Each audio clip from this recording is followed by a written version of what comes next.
Bismillahirrahmanirrahim. Assalamualaikum warahmatullahi wabarakatuh. Bismillah, alhamdulillah, astagfirullah, la hawla wa la quwata illa billah. Ya hadirin, para pemirsa yang saya hormati, alhamdulillah pada pagi hari ini kita bisa bersua untuk membahas suatu masalah. Saya ingin menyampaikan betapa Nabi kita Rasulullah Muhammad SAW yang lahir ke dunia pada kurang lebih tahun 571 di era jahiliyah, satu era, satu sistem di mana masyarakat sangat jauh dari aturan-aturan agama dan mereka semua melaksanakan kehidupan dengan semena-mena. Kekuatan fisik menjadi suatu andalan dan keinginan hawa nafsu yang tiada terkendalikan. Masa muda sampai dewasa Nabi Muhammad SAW dikenal sebagai orang yang sangat jujur, sangat amanah, sehingga beliau diberikan gelar oleh masyarakatnya waktu itu sebagai Al-Amin. Suatu gelar yang sampai hari ini tidak pernah ada dan tidak pernah dimiliki oleh siapapun dari bangsa apapun. Bahwa itu gelar spesial yang hanya dimiliki oleh Rasulullah Muhammad SAW. Para pemirsa yang saya hormati, di usia yang 25 tahun beliau menikahi seorang pengusaha kaya di Mekah, Siti Khadijah. Dan dengan menikahnya beliau terus semakin bergerak di dalam bidang bisnis dan bidang operasional lainnya. Dan di usia yang ke-40, menjelang usia yang ke-40, beliau merasa semakin tertarik melihat masyarakat Mekah yang seperti itu. Perasaan jiwa sosialnya tergugah dan dia ingin mengetahui bagaimana cara merubah masyarakat yang jahiliyah seperti ini. Akhirnya beliau pergi ke suatu bukit Jamal Nur. Di situ ada gua yang disebut Gua Hira, dan beliau di situ bertahanus, berkontemplasi, merenung, memikirkan bagaimana masyarakat Arab, masyarakat Mekah wabil khusus pada waktu itu dan harus seperti apa. Hadirin sekalian, pada usia yang ke-40 beliau didatangi oleh malaikat Jibril dan langsung memeluk beliau dengan memerintahkan Iqra. Muhammad kaget. Dalam kekagetan itu sambil terengah-engah, ma'ana biqari. Aku tidak bisa membaca, dipeluk semakin erat. Iqra. Beliau juga membaca ma'ana biqari. Pada pelukan yang ketiga, Jibril memeluk dengan kuat dan akhirnya menyampaikan satu rumusan. Iqra bismi rabbikal ladzi khalaq. Khalaqal insana min 'alaq. Iqra wa rabbukal akramul ladzi 'allama bil qalam. 'Allamal insana ma lam ya'lam.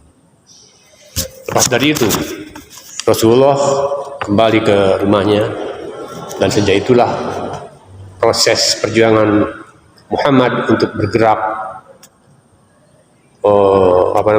menyampaikan pesan ajaran dari Allah SWT yaitu Iqra. Dan beliau dengan sigap berjalan melangkah satu persatu, saudara-saudara dan keluarganya mulai masuk Islam dan dibarengi dengan membantu dan memperjuangkan beliau.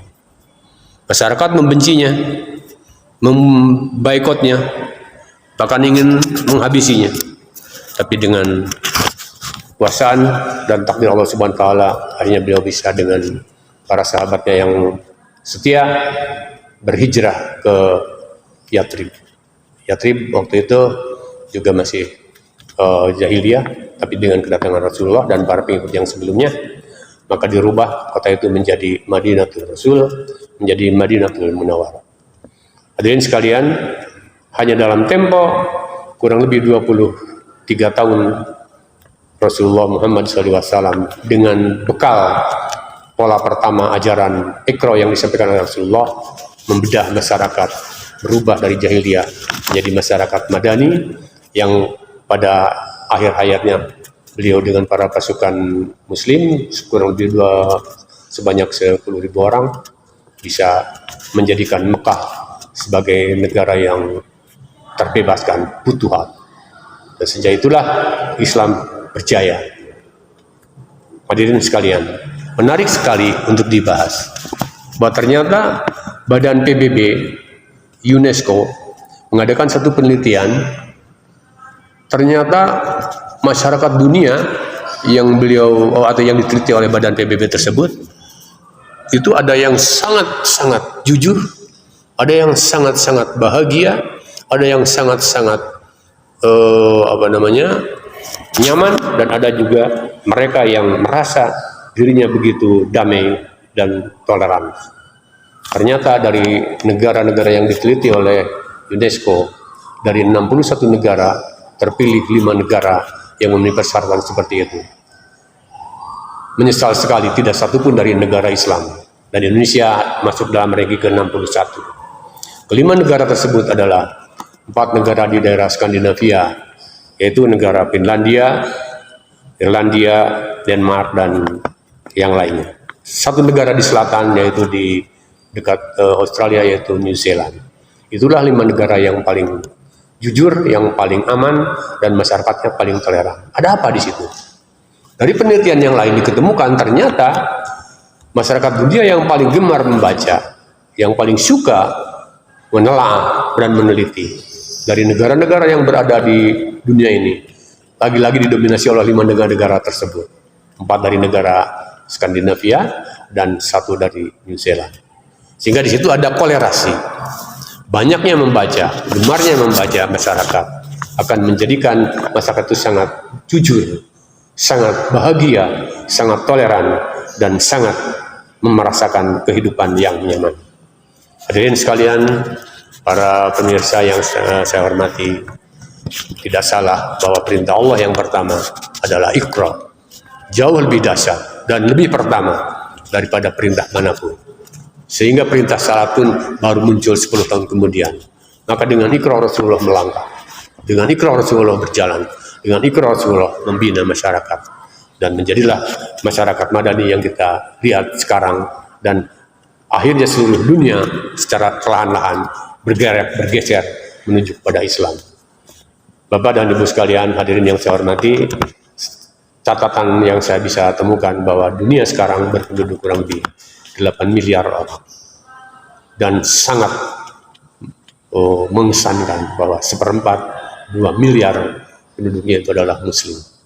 Hanya dalam tempo singkat 15 abad, Rasulullah mampu menggerakkan al-Islam dengan Iqra, dan Iqra bismi rabbikal ladzi khalaq menjadi masyarakat yang madani, yang bergerak maju, dan insya Allah sebagaimana yang disabdakan Rasulullah, dunia sekarang dan yang akan datang akan terus bergerak menuju kepada al-Islam. Ini yang perlu saya sampaikan Bapak dan hadirin sekalian. Maka pada hari ini saya nyatakan ini adalah peringatan nuzulul Quran. Quran turun untuk dibaca, untuk dihayati, dan untuk diamalkan. Itu yang saya sampaikan kepada Bapak sekalian. Mohon maaf perbedaan kurangnya. Wallahu a'lam bishawab wal afu minkum. Assalamualaikum warahmatullahi wabarakatuh.